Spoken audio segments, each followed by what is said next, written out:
Halo semua. Kalau kita ngomongin soal penerapan sistem rekam kesehatan elektronik atau RKE, kedengarannya kayak gampang ya. Tinggal beli software, install, beres. Tapi apa benar sesimpel itu? Padahal ya, kenyataannya tuh jauh lebih rumit dan penuh dengan tantangan yang seringkali nggak kelihatan. Coba deh bayangin ya, khususnya buat kalian yang anak informatika nih. Kalian dapat proyek gede, mendigitalkan semua data di rumah sakit. Kelihatannya kan, ya kayak proyek implementasi sistem biasa aja. Tapi, begitu masuk ke dunia kesehatan, ternyata banyak banget faktor X yang bisa bikin proyek ini berantakan total. Nah, ini dia analogi yang pas banget untuk pembahasan kita kali ini, gunung es. Teknologi, softwarenya, hardwarenya, itu cuma puncak kecil yang kelihatan di atas air. Bahaya yang sebenarnya tuh ada di bawah permukaan.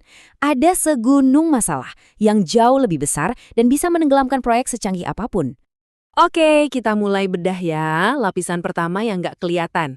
Sering banget loh yang namanya masalah teknologi, itu kalau ditelusuri, ujung-ujungnya soal manusia. Dan ini tantangan terbesar yang paling sering diabaikan. Nah, ini penting nih buat dibedain.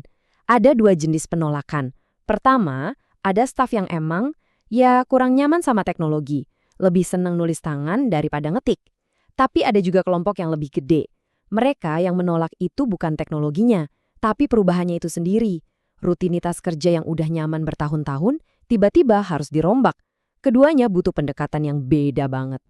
Terus solusinya gimana dong? Nah, kuncinya tuh cuma satu, dan ini penting banget. Libatkan mereka dari awal. Para dokter, perawat, semua staf, mereka harus diajak ngobrol dari hari pertama. Mulai dari milih sistemnya, ngerancang alurnya, sampai nanti pas implementasi.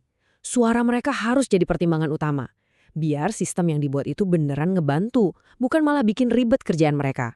Oke, kita nyelam lebih dalam lagi. Ke bagian yang pasti anak informatika suka, data. Ada prinsip dasar yang nggak boleh dilupakan. Garbage in, garbage out. Sampah yang masuk, ya sampah juga yang keluar. Sistem bisa canggih banget, tapi kalau data yang diinput jelek, ya hasilnya bakal percuma. Disinilah konsep keren yang namanya kamus data masuk. Biar data itu konsisten, semua orang di rumah sakit harus ngomong pakai bahasa yang sama. Kamus data inilah yang memastiin istilah demam di UGD punya definisi dan format yang sama dengan di bagian rawat inap. Tanpa standar ini, sistemnya bisa kacau balau, datanya nggak nyambung satu sama lain. Nah, ini kayak checklist wajib buat data yang berkualitas. Datanya akurat nggak? Konsisten nggak dari waktu ke waktu?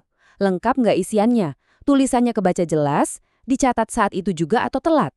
Dan yang paling penting, bisa diakses nggak sama orang yang berhak pas lagi butuh. Keenam pilar ini hukumnya wajib, nggak bisa ditawar. Ini nih yang sering banget kelewat, sistem emang bisa bantu banyak hal. Tapi sampai sekarang kita tuh masih butuh banget penerjemah manusia yang terampil. Mereka inilah yang mengubah diagnosis dokter jadi kode-kode standar yang bisa dimengerti sistem. Tanpa para koder klinis ini, data mentah ya cuma bakal jadi data mentah, nggak akan pernah jadi informasi yang berguna. Sekarang, kita sampai di dasar paling bawah gunung esnya. Ini masalah-masalah paling mendasar yang sama sekali bukan soal teknis, tapi justru bisa menghentikan proyek bahkan sebelum kodenya ditulis satu baris pun. Udah pasti, yang pertama dan utama, duit. Implementasi sistem RKE itu butuh investasi awal yang gede banget. Buat manajemen rumah sakit, ngeluarin duit segede ini tuh harus ada justifikasinya, apalagi di tengah biaya kesehatan lain yang juga terus naik. Mereka harus lihat untungnya apa buat jangka panjang. Dan masalahnya tuh nggak cuma soal duit loh. Coba bayangin, punya software paling canggih, tapi nggak ada staff yang bisa pakai.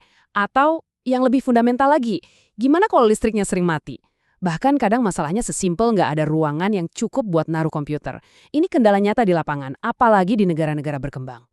Lapisan selanjutnya ini agak abstrak, tapi justru paling krusial, kepercayaan. Tanpa ada rasa percaya dari para dokter, perawat, dan terutama pasien, sistem RKE yang mahal itu cuma bakal jadi pajangan server yang nggak ada gunanya. Ini pertanyaan-pertanyaan dasar yang ada di benak semua orang. Dokter mikir, nanti pas butuh datanya ada nggak ya? Pasien mikir, data gue aman nggak nih? Siapa aja yang bisa lihat? Dan semua orang butuh jaminan kalau data di sistem itu beneran akurat dan bisa dipercaya. Membangun kepercayaan ini sama pentingnya dengan membangun softwarenya itu sendiri. Oke, kita udah bahas semua tantangannya yang seabrek itu. Sekarang, gimana cara bangun sistem yang tangguh dan kuat? Ini soal langkah-langkah nyata buat ngelindungin sistem dan, yang lebih penting, data di dalamnya. Ini dia 5 lapis perlindungan yang hukumnya wajib. Pertama, data harus rutin di backup. Kedua, harus ada rencana darurat kalau terjadi bencana. Ketiga, tiap komputer harus aman minimal pakai password yang kuat. Keempat, kontrol akses. Jadi cuma orang yang berwenang yang bisa buka data tertentu. Dan kelima, jejak audit. Biar kita bisa lacak siapa, buka apa, dan kapan. Ini pondasi keamanan informasi kesehatan. Jadi, ini dia intinya. Poin paling penting dari semua ini. Kita bisa aja punya sistem RKA dengan desain paling keren dan canggih di dunia. Tapi, kalau penggunanya nggak dilibatin dari awal, nggak dikasih pelatihan yang cukup, dan nggak didukung terus-menerus sama manajemen, sistem itu dijamin gagal. Ingat, teknologi itu cuma alat, bukan solusi akhir. Sebagai penutup, saya mau lempar satu pertanyaan buat kalian renungin, terutama yang berkecimpung di dunia teknologi. Saat nanti kalian membangun sebuah sistem, coba pikirkan. Tantangan terbesarnya itu ada di dalam baris-baris kode programnya, atau justru ada di dalam kebiasaan dan budaya orang-orang yang akan menggunakannya. Jawabannya mungkin akan jadi penentu berhasil atau tidaknya proyek kalian.